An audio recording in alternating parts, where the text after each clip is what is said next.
এবার বাংলাদেশকে পুরোপুরিভাবে দখল করতে চায় ভারত। ভারতের বিএসএফের প্রধান মহিন্দ্রা সিং জোর গলায় দাবি করছেন, বাংলাদেশে যদি ভবিষ্যতে মৌলবাদীরা আসেন তাহলে আমাদের সম্পূর্ণ শক্তি দিয়ে প্রতিহত করব বাংলাদেশের মৌলবাদদের। এরপর থেকে বিপজ্জনক অবস্থায় দুই বন্ধুত্ব দেশের। ইতিমধ্যে বাংলাদেশ ও ভারতের সীমানার মধ্যে উত্তেজনা শুরু হয়ে গিয়েছে। তবে ভারত সবচেয়ে বেশি ভয় পাচ্ছে তাদের সেভেন সিস্টার্স নিয়ে, যা চাইলে মুহূর্তের মধ্যে ধ্বংস করে দিতে পারে বাংলাদেশ।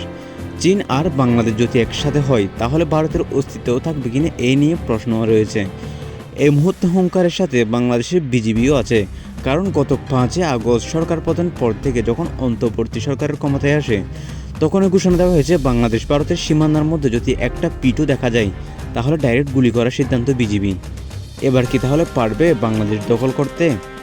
ভারত বিশেষজ্ঞরা মনে করছেন ভারত চাইলেও কখনো বাংলাকে দখল করতে পারবে না, কারণ ওই দিক দিয়ে চীনের শক্তি এবং পাকিস্তানি শক্তি ভারতকে প্রেশার দিবে। অপরদিকে ভারতকে চারদিক দিয়ে ঘিরে ফেলা হচ্ছে শত্রু দেশগুলো।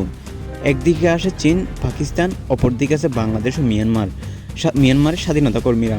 সব মিলিয়ে এই মুহূর্তে ভারতীয় উপমহাদেশে আশঙ্কা যুদ্ধের বেশিরভাগ ক্ষেত্রে এইটি লক্ষণ দেখা যাচ্ছে। যুদ্ধ আশঙ্কা হওয়ার এবং যুদ্ধ সংগঠিত হওয়ার বেশি আশঙ্কা রয়েছে। এই ক্ষেত্রে অক্ষত থাকবে না ভারত, অর্থাৎ বিশ্বযুদ্ধে জড়িয়ে পড়বে এশিয়ার দেশগুলো।